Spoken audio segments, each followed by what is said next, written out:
دیکھیں جس طرح اللہ تعالیٰ مسلمانوں کو جب امت بنا رہا ہے نا مدینے آنے کے بعد، دوسرا سپارہ شروع ہوتا ہے نا، تو وہاں بدر سے بھی پہلے بتا رہا ہے نا، وَلَنَبْلُوَنَّكُمْ بِشَيْءٍ مِّنَ الْخَوْفِ وَالْجُوعِ وَنَقْصٍ مِّنَ الْأَمْوَالِ وَالْأَنفُسِ وَالثَّمَرَاتِ وَبَشِّرِ الصَّابِرِينَ الَّذِينَ إِذَا أَصَابَتْهُم مُّصِيبَةٌ قَالُوا إِنَّا لِلَّهِ وَإِنَّا إِلَيْهِ رَاجِعُونَ أُولَٰئِكَ عَلَيْهِمْ صَلَوَاتٌ مِّن رَّبِّهِمْ وَرَحْمَةٌ وَأُولَٰئِكَ هُمُ الْمُهْتَدُونَ۔ اگر آپ آنکھیں بند کر کے بیعت لے لیں گے، بہرحال وہ کہتے ہیں کہ جی ہم آہستہ آہستہ ان کو تربیت دے لیں گے، تو ٹھیک ہے چلیں جیسے وہ کرنا چاہتے ہیں، لیکن یہ سمجھ لیں جب آپ ان سے وہ بیعت لے رہے ہیں تو نمبر ایک یہ ہے کہ ان پر یہ ساری باتیں واضح ہونی چاہیے کہ اب ہم اپنی جان کی قربانی تک اس مشن میں دیں گے، اور دوسرا یہ ہے کہ آپ وہ مشن شروع کرنے کے قریب پہنچے ہوئے ہوں، تو اگر آپ بہت پہلے یہ کام کر رہے ہیں تو بہرحال وہ جو ہے نا وہ کوئی جو ہے نا وہ اب آپ اس کو سنت کے نام پر جو ہے وہ کہیں تو آپ کہہ لیں، لیکن وہ بات کچھ اور ہے، آپ کچھ اور کہنا چاہ رہے ہیں، اور یہ میں بھی جب تک میں تنظیم اسلامی میں تھا تو ان چیزوں کی اتنی سمجھ نہیں آئی تھی، تو اس وقت میں بھی بڑی وکالت کرتا رہا ہوں، اور میری کتاب جو طریق القرآن ہے اس کے اندر جو ہے وہ اس کا میں نے جو ہے وہ ذکر بھی جو ہے وہ کیا ہوا ہے۔ بہرحال تو یہ سمجھ لیں جی یہ وہ وجوہات بھی ہیں، ہم اس کے بیعت کے منکر نہیں ہیں، اس سے بھی وجود میں آ جاتے ہیں۔ تو بات یہ ہو رہی تھی کہ یہ دوسرا مرحلہ جو ہے تنظیم و تربیت، اب تنظیم کے لیے تنظیم کیسے وجود میں آئے گی، نظم کیسے وجود میں آئے گا، تو میں نے آپ کو یہ دونوں چیزیں جو ہے وہ بیان کر دی۔ نبی صلی اللہ علیہ وسلم کے ہاں نظم جو ہے وہ ایک تو اس طرح بنا کہ آپ نے جو ہے نا وہ جس نے بھی کہا اشہد اللہ الہ الا اللہ واشہد ان محمدن عبدہ و رسولہ، تو وہ آپ کے نظم میں آ گیا۔ اور دوسری طرف یہ ہے کہ جب کبھی اس طرح کی ضرورت پڑی ہے، جیسے وہ بیعت رضوان والا معاملہ ہے، تو وہ بیعت بھی اس نظم کی بنی ہے۔ اب اس میں یہ سمجھ لیں کہ اب جنہوں نے وہ اقرار کیا ہے وہ ہیں اصل کے اندر اس نظم میں، یہ اگر کسی نے نہیں کیا تو پھر وہ اس نظم سے نکل گیا ہے۔ تو اس طرح سمجھ لیں کہ یہ آج کے دور کے اندر جو ہے وہ جس طرح جماعت اسلامی ہے ایک دستور بنایا ہے، لوگوں سے جو عہد لیا جاتا ہے وہ فارم فل کرتے ہیں، فارم پہ لکھا ہوتا ہے، وہ اصل کے اندر اس کو دستور کی بیعت کہتے ہیں، یعنی ایک ہے شخصی بیعت، ایک ہے دستوری بیعت۔ یہ ڈاکٹر صاحب جو بیعت لیتے ہیں یا جو بیعت نبی صلی اللہ علیہ وسلم نے لیا وہ شخصی بیعت ہے، نبی صلی اللہ علیہ وسلم بیعت لے رہے ہیں، یہاں ڈاکٹر صاحب لیتے تھے یا اب تنظیم اسلامی کا کوئی امیر جو ہے وہ لیتا ہے۔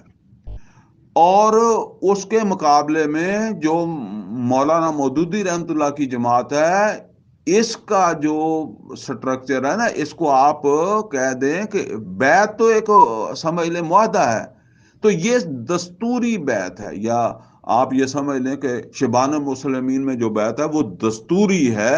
البتہ جب وہ ایکٹیو ریزسٹنس کا مرحلہ آئے گا تو اس وقت جو ہے نا وہ شخصی بیعت بھی ہو سکتی ہے، کہ اس مرحلے میں جس طرح یہ وہ طالوت کی بیعت ہی سمجھ لیں نا، کہ وہ طالوت کو سپہ سالار ماننا ہے نا، تو طالوت کے اندر صلاحیتیں ہیں، کئی لوگ جو تھے انہوں نے طالوت کو نہیں مانا، تو جب آپ اس مرحلے میں جائیں گے اس وقت پتہ نہیں کون آدمی ہوگا تو اس کے اوپر آپ نے اعتماد کرنا ہے نا، تو اس وقت جو ہے وہ یہ بیعت جو ہے نا یہ اصل کے اندر اس وقت ہمارے خیال کے اندر جو ہے وہ ہونی چاہیے۔ بہرحال تو اب یہ دوسری چیز ہے۔ اب انقلابی حوالے سے نبی صلی اللہ علیہ وسلم کی سیرت میں یہ اصل کے اندر سیرت ہی ہے جو اس وقت ہے، یہ سارے سیرت کا چیپٹر ہے نا، تو اس کے اندر جو ہے نا وہ تیسرا مرحلہ کیا ہے، صبر و مصابرت۔ اب وہ جو لوگ آ گئے ہیں نا، ان کو جو آپ نے تربیت دینی ہے اور جو بات ان کو سمجھانی ہے، اس کے نتیجے میں ان کے اندر